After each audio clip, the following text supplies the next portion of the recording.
No one came to my graduation, but when they asked for money, I gave them the most elegant revenge, worth only $5, ready to watch their regret.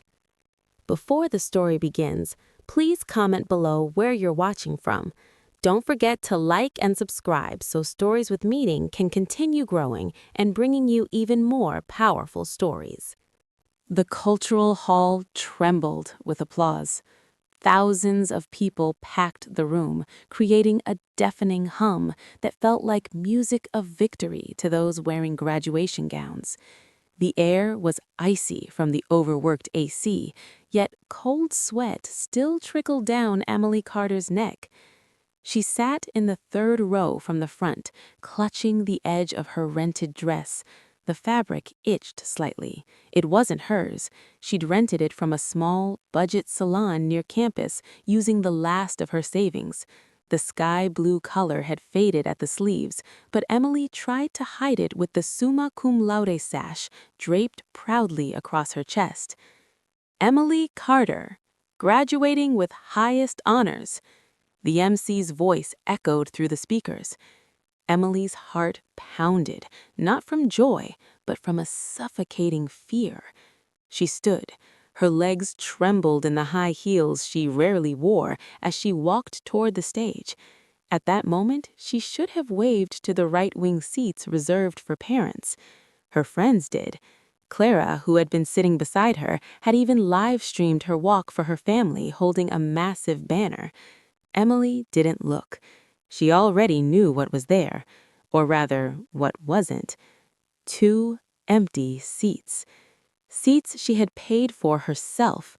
Tickets she had sent 2 months ago, begging them to come. She shook the dean's hand, accepted the empty diploma folder, the official one would be collected later, and forced a stiff smile at the photographer. The camera flash blinded her, hiding the tears trembling to spill. When she returned to her seat, she felt like an alien. Around her was an ocean of happiness. Fathers hugging daughters, mothers fixing graduation caps, siblings carrying bouquets bigger than suitcases. "Em, congrats!" Clara slapped her shoulder after the ceremony, arms full of roses and a giant teddy bear. "Where are your parents? I wanted to introduce them to my dad." Emily swallowed hard. Her throat felt like sandpaper. "Traffic," she lied smoothly. "Huge jam on the highway. Their car broke down." She had practiced that lie too many times. "That's such a shame," Clara said sympathetically. "You're the best graduate in our department." Then her phone rang. "Okay, Em, I'll see you later for photos." Emily nodded and watched her leave. As the crowd moved outside for family pictures, Emily walked the opposite way, toward a quiet corner near the back exit, beside stacked spare chairs. She took out her phone. No missed calls. No messages. She opened her gallery. Empty. No photo of her holding her diploma between her parents. Today, the greatest achievement of her 22 years, celebrated with shadows. She finally asked a passing janitor, "Sir, could you take a picture of me?" He smiled kindly. "Just you? Where are your parents?" "In the restroom," Emily answered. Another lie. Click. On her phone screen, Emily smiled while holding the diploma folder backed by a dull concrete wall. Her swollen eyes betrayed a loneliness louder than the applause inside the hall. Emily's rented room was barely 10 by 10 feet, just enough for a thin mattress, a plastic wardrobe, and a desk plastered with sticky notes. That afternoon, the room felt even smaller. Her graduation gown hung on a nail like a black ghost watching her. She changed into an oversized t-shirt. Her expensive graduation makeup, saved for 2 months, had washed away during afternoon prayer. She tried calling her mother again. No answer. Her father's line was busy. "Maybe something really happened," she whispered, injecting false hope into her cracking logic. Then, instinctively, she opened Instagram. Her scroll stopped. A story from Sophie, her younger sister, posted 15 minutes ago. Emily froze. A boomerang video played, Sophie twirling in front of a mirror at a luxury boutique wearing a sparkling pink party dress. Behind her, her mother smiled while holding more designer outfits. Her father lounged on a sofa, car keys spinning in his hand. The caption burned. Dress fitting for Sophie's Sweet 17 next week. Thanks, Mom and Dad. Love you so much. This one's final. Dress. Emily stared at her mother's face, the same face that ignored 10 calls the night before, claiming a headache. They weren't stuck in traffic. They weren't sick. They weren't coming. They were 5 hours away in Boston, shopping for Sophie's birthday, on the very day Emily graduated. Her tears finally broke loose, not tears of joy, but scorching anger. She screamed into her pillow. She remembered begging for graduation fees. "We don't have money right now, Em. You work, don't you? Pay it yourself." She had worked night shifts at an internet cafe revising her thesis just to afford her gown. And now this dress Sophie wore? Emily knew that boutique. One rental cost 3 times her graduation expenses. "So this is my price," she whispered to the damp wall. "So this is what I'm worth to you." 2 days passed in a blur. Emily packed quietly.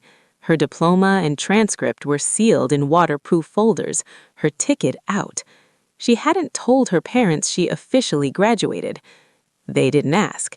No, "How was your graduation?" No, "We're sorry we couldn't come." Silence. That afternoon, she ate instant cup noodles, her luxury meal. Her wallet held $3. Her phone vibrated. Mom. Her heart sank. Hope flickered. But it wasn't a call. A message. "Em, when do you get paid? I need $500 right now for Sophie's birthday venue and catering. It's more expensive than expected. Don't say you don't have it. I know you saved scholarship money or your salary. Send it now. The caterer is waiting. Don't be selfish. This is a once-in-a-lifetime moment for your sister." Emily laughed. A dry, hollow laugh. No hello, no congratulations, just commands. "Once in a lifetime," she whispered. "So was my graduation." Her pain hardened, turning into resolve. Her bank balance, $520. Every dollar was earned through exhaustion, sleepless nights, and hope for freedom. If she sent it, she'd be trapped forever. Emily closed her eyes. Enough. One word, light to say, heavy enough to change everything. Emily stared at the blinking cursor in the transfer amount field. Her mind drifted back to when Sophie was 10 years old, crying because she wanted a doll. Back then, Emily was still in middle school. She had broken her ceramic piggy bank without hesitation just to buy that doll. She remembered another night, when her mother cried because loan sharks were pounding on their door. Emily had handed over her very first scholarship money to clear the debt. Emily's love for her family had always been real, but their love for her had conditions, and the condition was money. "If I send this money," Emily thought calmly, "they'll throw a lavish party. Sophie will wear a beautiful dress. Mom will feel proud in front of her friends. And I'll be eating instant noodles again tomorrow, and the day after that, and forever. I'll remain the daughter who doesn't exist when life is hard, but is suddenly remembered when they need cash." Her hand moved with certainty. She didn't type $500. She typed 5.00. $5. The price of a cheap box of chocolates from a convenience store. The price of 2 basic fast food meals. A value befitting a celebration from an older sister who had never truly existed in their eyes. She tapped confirm, entered her PIN. Transaction successful. Emily wasn't done. She opened her messaging app. Her fingers flew across the screen, driven by years of suppressed anger. She didn't write a long emotional paragraph. They wouldn't read it. They wouldn't care. They needed one clean slap. She typed, "For Mom and Sophie, I've transferred $5. Enough to buy mobile data so you can look at the graduation photos you skipped for a party dress. Happy birthday, Sophie. I hope that when you graduate someday, your parents show up and I'm no longer your sister. Don't look for me again." Sent. Emily placed her phone on the table as if it had just burned her. Her breathing was fast, her chest rising and falling. Fear surged, the kind of fear a child feels after finally disobeying their parents. But beneath it was something unfamiliar, intoxicating. Relief. She had just cut the umbilical cord that had been strangling her for years. 1 minute passed. Buzz. 2 minutes. Her phone began vibrating violently. Incoming call, Sophie. She ignored it. Incoming call, Mom. Ignored. Incoming call, Dad. The phone rattled on the wooden table, buzzing nonstop. Messages flooded in. Previews flashed on the lock screen. Sophie. What the hell is this, Em? $5? What is this supposed to buy? Mom. Emily, answer the phone. Are you insane? You want to embarrass this family? Dad. Ungrateful child. After everything we've done for you, this is how you repay us? Emily read her father's message with a bitter smile. Everything you've done for me, she got. He'd forgotten. She graduated on a full scholarship. She paid her own living expenses. She survived on her own. The word ungrateful, once their ultimate weapon, no longer worked. Emily was immune. She had paid her debt in tears and sweat for years. Her balance was clear. The room felt like the aftermath of a war. Her phone continued screaming. Emily picked it up, not to answer. Calmly, she opened contacts. Mom, block contact, yes. Dad, block contact, yes. Sophie, block contact, yes. Instantly, silence. No ringing, no insults. Emily inhaled deeply, filling her lungs with freedom. She moved fast. She knew her family. If they couldn't reach her by phone, they'd show up or harass her roommates. She pulled her large suitcase from under the bed. Work clothes went in, laptop and documents, her graduation gown. She paused, then folded it neatly and placed it at the bottom. Proof of victory. She scanned the room, old boy band posters, a faded teddy bear her father gave her 10 years ago. She hesitated, then threw it away. She filled a black trash bag with everything unnecessary, every memory that chained her to a painful past. 2 hours later, the room was bare. Emily removed the SIM card from her phone, snapped it in half, and tossed it into the trash. "Goodbye, obedience, Emily," she whispered. She opened her laptop and booked a late-night Amtrak ticket. Destination, Chicago, a city far away where she had already been accepted at a logistics startup she'd applied to secretly a month ago, Swift Flow Logistics. She had been afraid to take it before. Now, distance was exactly what she needed. She locked the room, slid the key under the door, and sent one final message to her landlady via laptop. "I'm moving out today. The key is under the door. Please keep the rest of this month's rent. Thank you for being kind to me." At sunset, Emily walked out of the boarding house gate. The sky burned orange-red, as if helping her incinerate the past. She hailed a ride-share to the station. "Heading home or starting over?" the driver asked kindly. Emily watched the city fade through the window. She smiled, genuinely. "Starting over," she said. "I'm beginning a new life." Chicago greeted Emily with a slap of summer heat as she stepped off the train at Union Station. The chaos, the announcements, traffic horns, rushing crowds, felt strangely comforting. Here, among millions of strangers, no one knew her as a selfish sister or a walking ATM. Here, she was anonymous, free. Her first few weeks at Swift Flow Logistics were brutal, but productive hell. Emily worked relentlessly. Early mornings, late nights, absorbing knowledge like a starving sponge. Not just to prove herself, but to kill loneliness. At the end of her first month, ping, salary credited, $3,500. Emily stared at the number during lunch. It wasn't extraordinary by Chicago standards, but it was entirely hers. For the first time in her life, there was no automatic calculation in her head. No family bills, no emergency transfers, no guilt. She felt rich. That evening, she walked into a shoe store downtown. A pair of elegant black heels caught her eye, a brand her wealthy college friends used to wear. Price, $180. Once, that amount meant skipping meals for weeks. With trembling hands, Emily paid. No guilt, no voice in her head calling her wasteful. Her heels clicked firmly against the mall floor. The sound of a woman finally in control of her life. 300 miles away, a party was turning into a disaster. Gold and black balloons decorated the house following Sophie's Gatsby night theme. But the decorations looked pitiful. There weren't enough balloons, helium was too expensive, so they were taped awkwardly to the walls.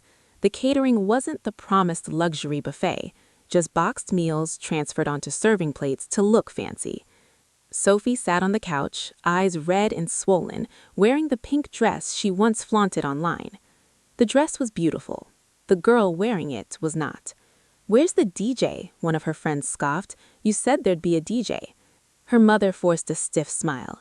"He got sick last minute, sweetie. Spotify playlist instead." Sophie slammed her plastic cup onto the table. "Liar! You just couldn't afford to pay him, could you?" The music from the cheap Bluetooth speaker suddenly felt painfully silent after that scream.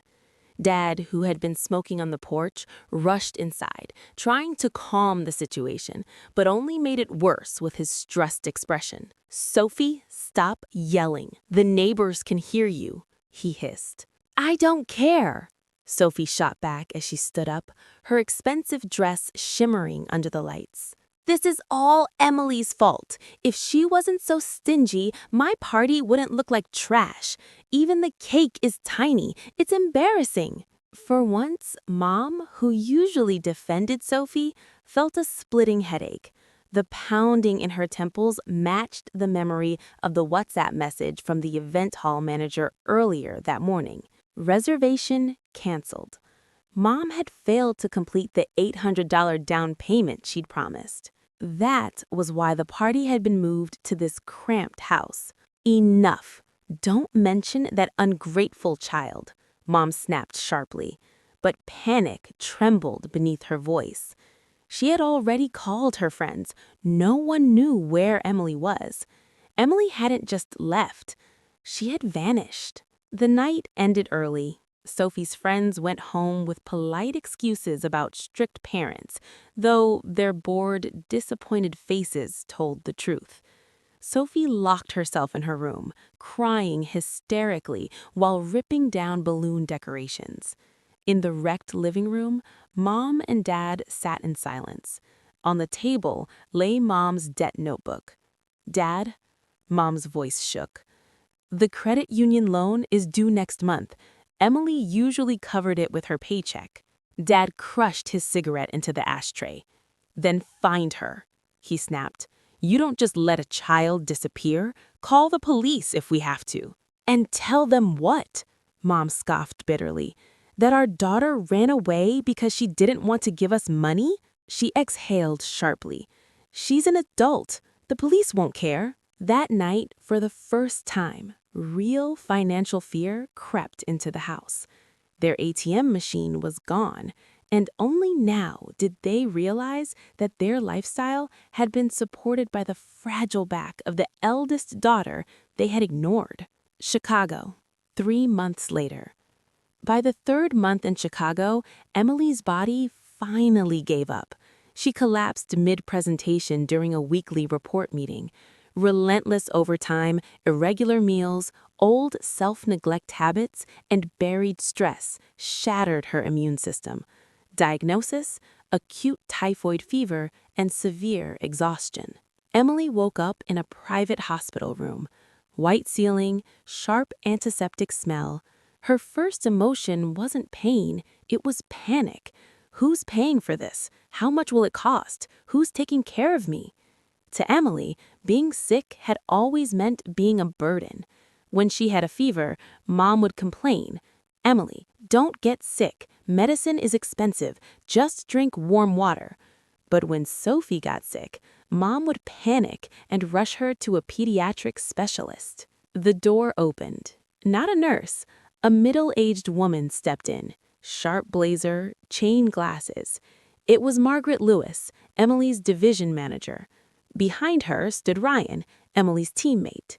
"Well, Sleeping Beauty finally woke up," Ryan joked, placing a large fruit basket on the bedside table. Emily tried to sit up, but her head spun. "Miss Lewis, I'm sorry about the report earlier." "Shh," Margaret said gently, placing a finger to her lips as she sat beside the bed. Her warm hand touched Emily's forehead, an unexpectedly motherly gesture that startled Emily. "Ryan backed up your report. You work like a machine, Emily. You forget that bodies need rest." "I'm sorry," Emily whispered, her eyes filling with tears. "Hospital costs are fully covered by company insurance. You're a permanent employee now. That's your right." Emily froze. Tears slipped down without permission. She wasn't crying because of the illness, but because of the kindness. She was sick. She wasn't working. She was inconveniencing people. And yet, she wasn't scolded. She was visited, given fruit, by her boss. "Where's your family, Em?" Ryan asked carefully. "HR says your emergency contact is empty. Should we call someone?" Emily shook her head quickly, panic flashing in her eyes. "No, please don't. They're far away. I don't want to worry them." A lie. One that saved her. Margaret, who had lived long enough to recognize trauma, caught the flicker in Emily's eyes and didn't press further. She simply patted Emily's hand. "All right, if you need anything, call me or Ryan. You're not alone here. If you're by yourself in Chicago, then we're your family. We're your family." Simple words, but to Emily, they struck like an earthquake, shattering every defense she had built. That night, after Margaret and Ryan left, Emily cried uncontrollably beneath the hospital blanket. She finally understood. Blood ties are biology. Family is presence. From that day on, Emily's loyalty to her work was no longer an escape. It was dedication. She wanted to succeed not to prove anything to her parents, but to honor those who treated her like a human being. 2 years later. Time is a master sculptor. 2 years had reshaped Emily into someone almost unrecognizable from the skinny college girl who once cried alone in a rented room. Emily stood before the mirror in her studio apartment in West Chicago, adjusting her navy blazer. It fit perfectly. Her hair was now a neat shoulder-length bob, framing a healthier face. Her glow came not from cosmetics, but from proper nutrition and inner peace. Today was a big day. She had just been promoted to the youngest area sales manager at Swift Flow Logistics. Her income entered 6 figures. With a company car benefit and her own Honda Civic paid through disciplined installments, Emily grabbed her keys and headed for the elevator. In the lobby, she passed a delivery courier. "Another package from the orphanage, Miss Carter?" the security guard asked warmly. "Yes, sir. Monthly donation receipt." Since her salary increase, Emily had formed a new ritual. Instead of sending money to her parents, money she knew would vanish into lifestyle expenses, she became a regular donor to a small orphanage on the outskirts of Chicago. Every transfer came with a silent prayer. "God, let this money replace my duty. Please protect my parents, even if I'm no longer there." That was her peace. She no longer hated them with burning anger. The hatred had burned out, leaving only cold indifference. She had forgiven them for her own serenity. But forgiveness did not mean return. Later that day, Margaret called Emily into her office. "Em, I've got a new challenge for you," she said, sliding a folder across the desk. Emily opened it. Her eyes locked onto the project title, New Branch Expansion, Boston. Her heartbeat slowed. Boston, the city she had buried deep in her memory. The board wants a major hub there. High potential. We need someone who understands the area. I recommended you." She smiled. "How about it? Ready to go back as the boss?" Emily paused. Images of Mom, Dad, and Sophie flickered briefly. Old fear tried to rise, but she crushed it. She wasn't the same Emily anymore. She had power, money, position. They couldn't hurt her now. Emily closed the folder and met Margaret's gaze steadily. "I'm ready. I'll take the project." This wasn't just work. It was a reckoning. Boston, meanwhile, while Emily prepared to soar, her family was sinking. The house looked miserable. Paint peeled from the fence, weeds overtook the yard Emily used to clean. Dad's once prized motorcycle was gone, replaced by a borrowed, battered scooter. Inside, tension hung thick like a ticking bomb. Mom sat at the dining table, rubbing her temples with medicated oil. 3 warning letters lay before her, each stamped with a different bank logo. Her phone vibrated every 10 minutes. Unknown numbers from New York. Debt collectors. "Dad, what do we do?" Mom croaked. "The credit union said if we don't pay the interest next week, the house deed goes to auction." Dad, older, thinner, could only bow his head. "I tried borrowing from Uncle Rudy. He refused, said we haven't paid our old debts. This is all Emily's fault," Sophie muttered bitterly as she stormed out of her room. 19 now, enrolled in an average private college, she hadn't passed the competitive entrance exams. She still tried to look fashionable, but it felt forced. Her phone screen was cracked, no money for repairs. "If Emily hadn't run away, we wouldn't be like this," Mom told her. "Your tuition is due in 2 days, Mom. If I don't pay, I can't take finals. It's embarrassing." "Enough," Dad suddenly shouted. Sophie froze. Dad rarely yelled at her. "All you ever did was demand. You drove your sister away because she couldn't carry us anymore. Do you even realize that?" A suffocating silence filled the room. The truth, denied for 2 years, had finally been spoken. Her mother's voice trembled, a volatile mix of anger and desperate hope. "That girl is filthy rich now. She's living comfortably in Chicago, while we're being hunted by loan sharks here." Sophie immediately snatched her phone. "A manager? Seriously? That means her salary must be huge. We have to find her."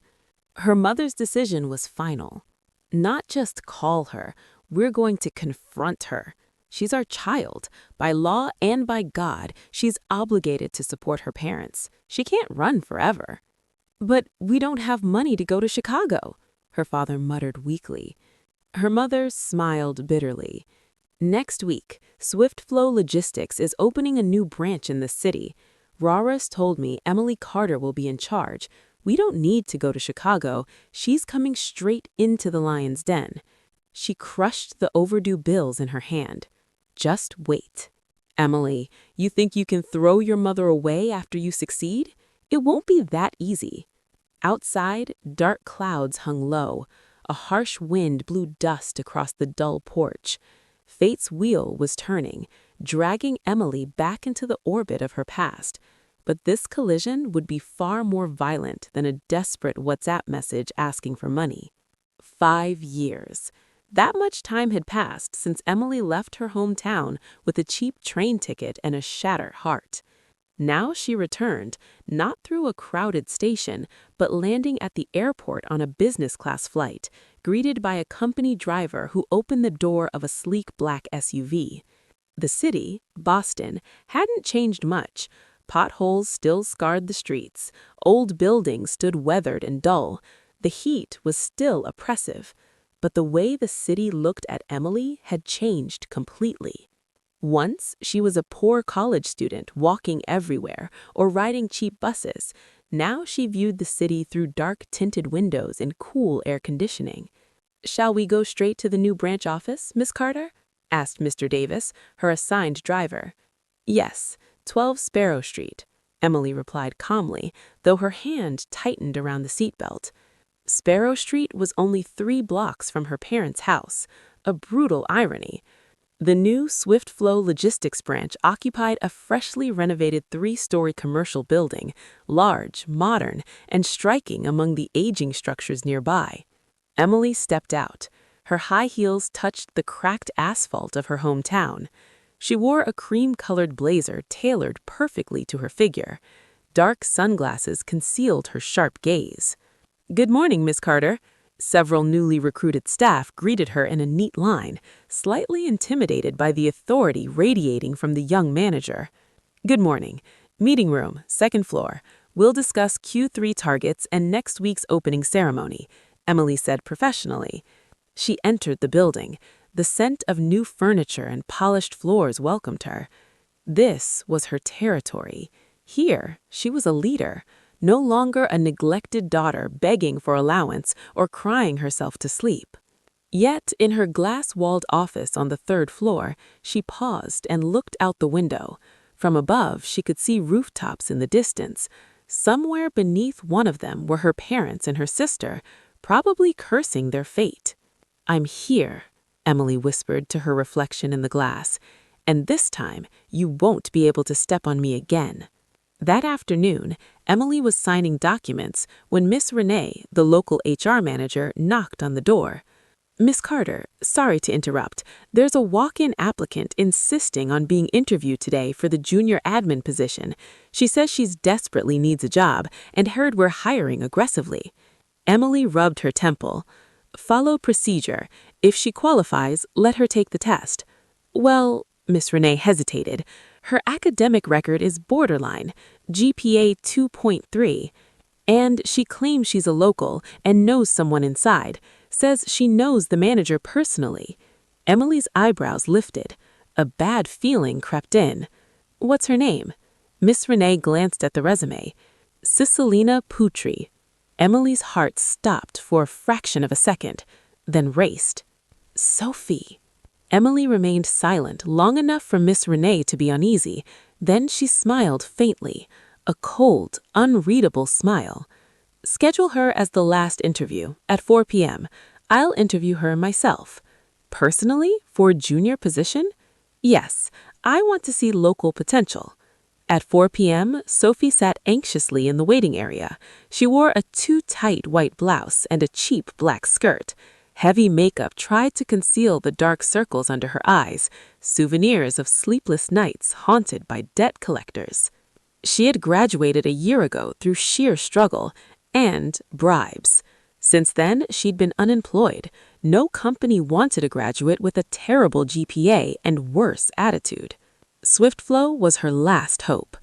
"Miss Cicilina Putri, please enter interview room 1, the receptionist called. Sophie stood, straightened her skirt, and walked in with manufactured confidence. She had prepared a tragic story about being the family breadwinner to gain sympathy. The room was cold, scented with lavender. At the far end of a gleaming desk sat a woman with her back turned, facing a large window. "Good afternoon, ma'am. I'm Cicilina," Sophie said sweetly. The chair slowly rotated. Sophie's smile froze. Her eyes widened, her mouth opened, but no sound came out. Before her sat a beautiful, elegant woman with piercing eyes like an eagle's. She looked like Emily, but that was impossible. Emily had been messy, acne-ridden, pathetic. This woman radiated wealth. Her skin glowed. Power clung to her like perfume. But those eyes, they were the same eyes that had stared at Sophie coldly 5 years ago, before disappearing. "Please sit down, Miss Cicilina," the woman said flatly, professional, emotionless. "Cuck Emily?" Sophie collapsed into the chair. "Call me Miss Carter," Emily cut in firmly. She opened Sophie's resume without looking at her. GPA 2.3 from a private university, failed basic accounting 3 times, thesis ghostwritten. Your thesis title doesn't align with your transcript. She closed the folder and finally looked at her sister. "Explain why my company should hire someone with such a poor academic record." Sophie lashed out defensively. Why are you acting like this? I'm your sister. I need a job. Mom and Dad are drowning in debt. The house is about to be seized, and you're playing CEO? Emily pressed the intercom. Miss Renee, please bring water. The candidate appears emotionally unstable.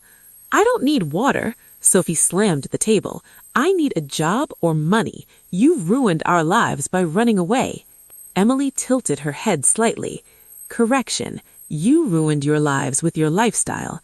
I left to save my future. She gestured around the luxurious office. And as you can see, it was the right decision. The tension was thick as a knife. So you won't hire me? Sophie asked, trembling with rage and humiliation. Emily picked up a red pen and circled parts of the resume.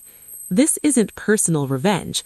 It's company standards. Your Excel test score was 40. You can't even use basic formulas. Your English is non-existent. Your attitude is unacceptable. She slid the resume back. I have 15 other candidates with GPAs above 3.5, fluent English, and manners. Hiring you would betray this company and myself. You're arrogant because you're rich, Sophie screamed. Mom was right. You're ungrateful. Emily stood. Her heels made her taller, commanding. I remember exactly how my skin was peeled off to fund your birthday party. Do you remember my last message 5 years ago? Sophie turned pale. I hope at your graduation your parents show up. They hadn't. Their motorcycle had been repossessed. You are not qualified. The exit is on your left. Sophie stormed out, eyes blazing. I'll tell Mom and Dad you're here. We'll make your life hell like you made ours. The glass door slammed. Emily sat down slowly. Her shoulders sagged. Her hand shook violently as she held the pen. The first encounter was over, but the real war had just begun. The next morning at 10 a.m., the Swift Flow Logistics lobby was bustling with clients and couriers, until a woman's scream shattered the air. Where is Emily Carter? Bring her out. That ungrateful child. Where is she hiding?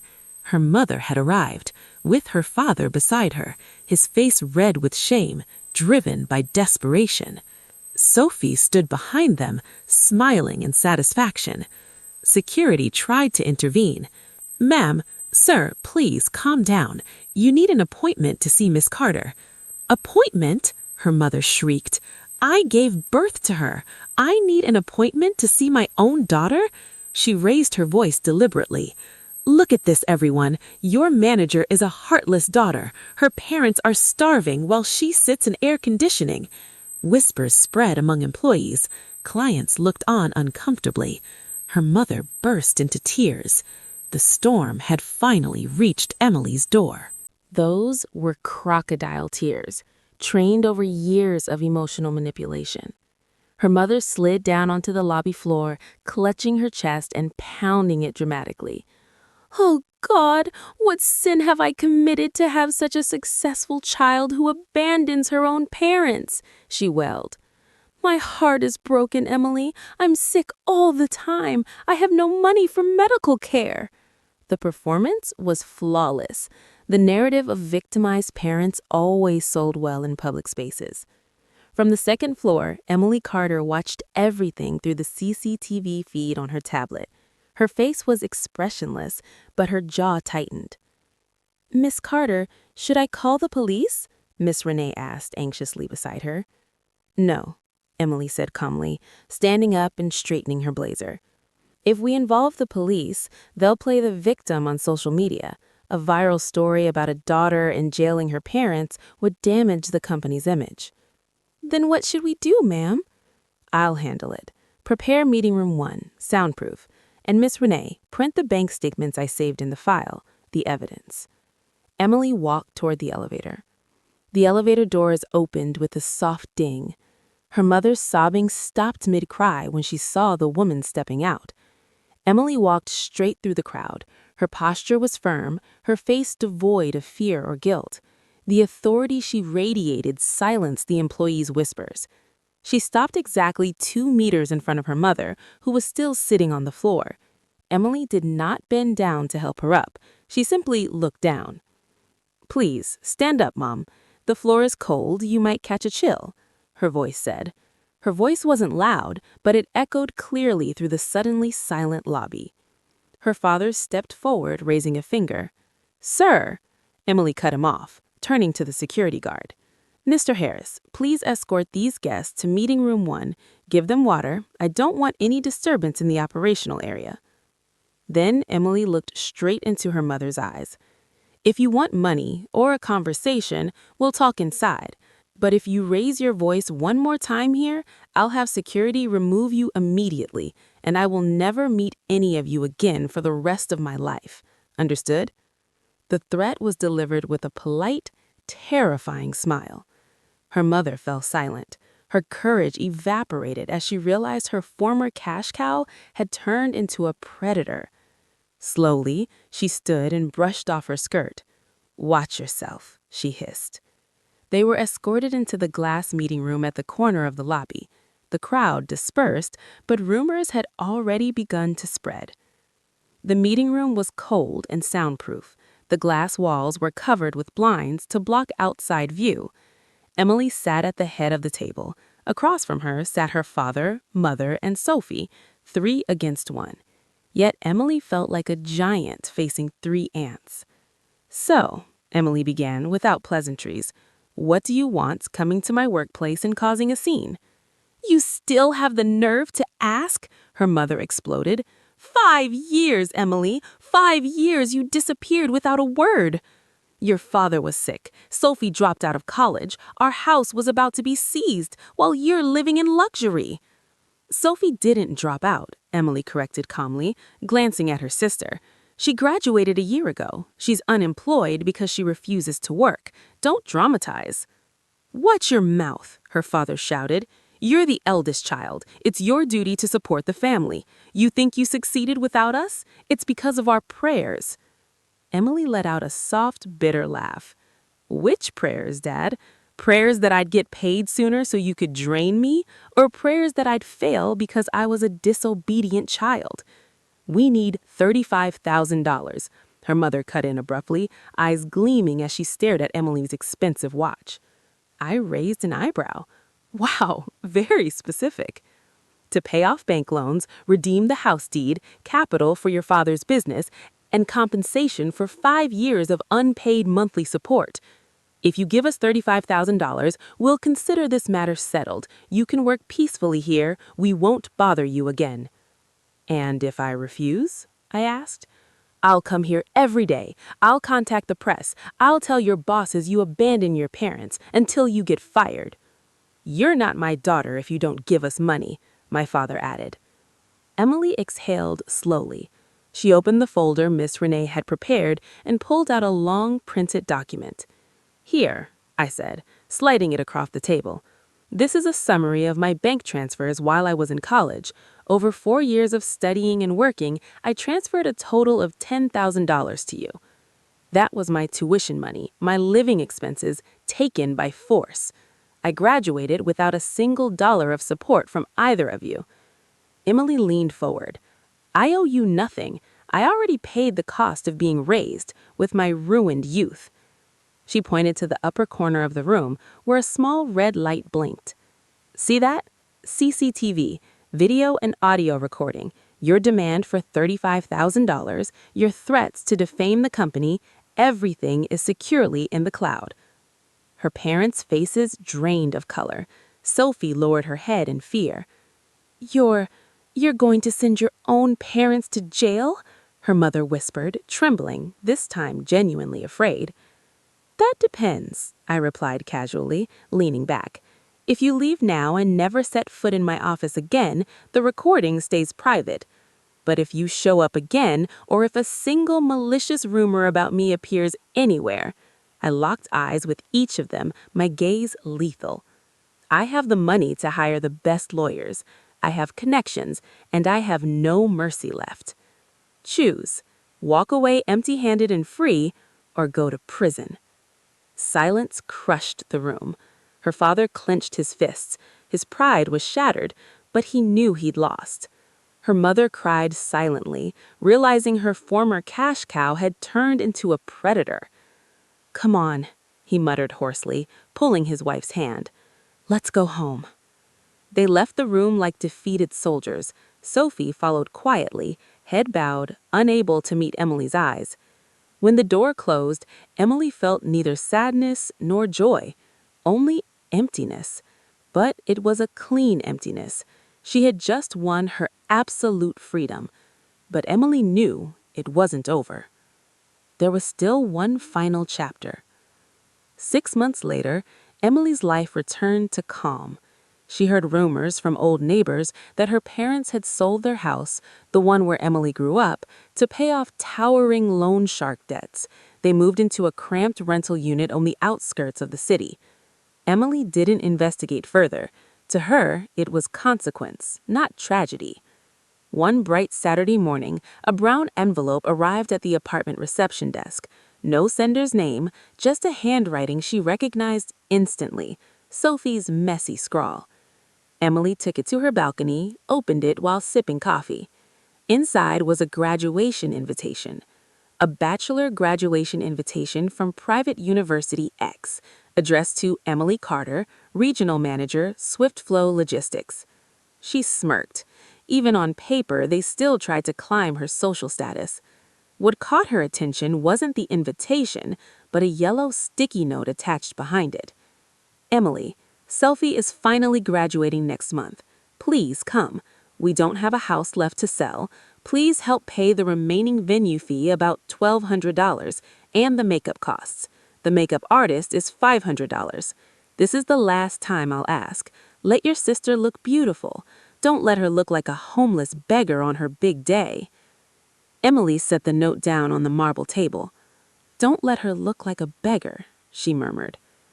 Her mind drifted back 5 years to her own graduation day, wearing a itchy rented dress, no professional makeup, using expired cosmetics borrowed from a friend, going home hungry because no family invited her to lunch. The request was shameless. After threatening her with prison, they still dared to ask for money using a happy day as an excuse. But Emily wasn't angry anymore. The anger had evaporated, replaced with a perfectly calculated ending. She picked up her phone. She didn't reply. She didn't transfer the $1,700 they asked for. Instead, she called her personal assistant. "Please clear my schedule on the 15th next month. I'll be attending a graduation." "Understood, ma'am. Should I prepare a gift or flower arrangement?" "No," Emily replied flatly. "I've already prepared a much more memorable gift. A gift I've been saving for 5 years." She opened the locked drawer in her desk. Inside was an old plastic folder full of documents from the past. She pulled out her faded student ID card. She reprinted screenshots of old WhatsApp messages she once sent. She placed them into a thick, elegant white envelope. The envelope felt heavy. "Perfect," she whispered. Graduation day arrived. In a narrow, stifling rental unit, chaos erupted, far worse than in their old house 5 years ago. Sophie had been awake since dawn, sitting on the edge of a thin mattress. Her makeup was only half done. There would be no expensive makeup artist. Emily hadn't sent money. Her mother did the makeup with cheap tools, hands trembling. "Mom, the powder's too white," Sophie whined, staring into a cracked mirror.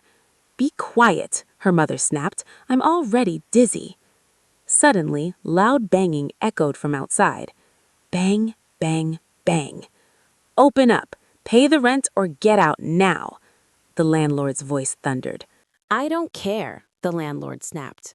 "That motorcycle is seized as collateral." Outside, the metallic clatter of a chain being pulled echoed sharply. It was the only battered motorcycle they owned, the one they had planned to ride together. 3 of them squeezed on it to the graduation hall because they couldn't afford a rideshare. "They're taking the bike!" her mother screamed, running outside. Chaos erupted. Her mother collapsed to the ground, hysterically crying, clutching the landlord's clothes. Her father tried to hold on to the motorcycle as the landlord's men shoved him away. Neighbors began to gather, drawn by the free spectacle at dawn. Sophie stood frozen at the doorway. Her graduation dress was still half-buttoned, her makeup smeared and uneven. She glanced at the wall clock. The graduation gates would close soon. "Dad, Mom, I have to go," Sophie whispered. No one heard her. Her mother was wailing on the ground. Her father was being pushed violently. "Go!" her father shouted at Sophie amid the chaos. "Take a motorcycle taxi. Don't worry about us." "But what about the money?" Sophie cried in panic. "There is none," her father barked. "Walk if you have to." The stress finally broke her. Sophie stepped back. Tears streamed down her face, melting the cheap mascara she had carefully applied. She ran out of the narrow alley, lifting her dress high, searching desperately for a motorcycle taxi at the end of the street. She went to her graduation alone. No parents, no car, no pride. The graduation hall was grand, but to Sophie, it felt like a torture chamber. She sat among the graduates in the exact same row where Emily Carter had sat 5 years earlier. Around her, classmates were busy video calling their parents in the stands, waving happily, laughing. Sophie stared at the left wing of the auditorium. Empty. 2 seats reserved for her parents stood vacant, now occupied by someone else's bags. Her phone vibrated. A message from her mother. "I'm sorry, Soph. Your dad and I can't come. The landlord went crazy. Our things were thrown out onto the street. You'll have to graduate alone. Take nice pictures and send them to me." Sophie dropped the phone onto her lap. "Nice pictures? With what? My eyes are swollen. My dress is wrinkled." Shame and envy burned her chest. She glanced at the front rows. One classmate received a massive bouquet made of cash. Another had parents holding banners with her name. Then whispers spread behind her. "Hey, who's that? Wow, she's gorgeous. Is she a celebrity? No, she looks like a VIP. All's money vibes." Sophie turned toward the side entrance of the hall. Her heart stopped. There stood Emily Carter. Her sister looked radiant.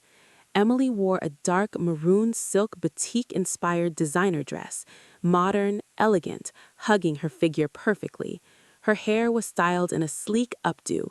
Her makeup was natural, refined, expensive. In her hand, she held a luxury clutch and a thick white envelope. Emily didn't sit. She stood near a pillar, arms crossed, staring straight at the graduates. Their eyes met. A cold sensation crawled down Sophie's spine. Emily came. Her rich, successful sister had come. Hope bloomed instantly. She must feel sorry for me, Sophie thought. She must be here to pay for the studio photos. Or maybe the envelope contains a check to save Dad's business. Blood is thicker than water, right? Sophie forced an awkward smile and gave a small wave. Emily didn't wave back. She nodded once, slowly, then pointed toward the exit with her chin. A signal. Meet me outside after the ceremony. For the rest of the graduation, Sophie couldn't focus. All she could think about was the thick envelope in Emily's hand. Money. It has to be money. When the ceremony ended, thousands of people flooded the courtyard. Sophie pushed through the crowd, her eyes wild, searching for maroon fabric.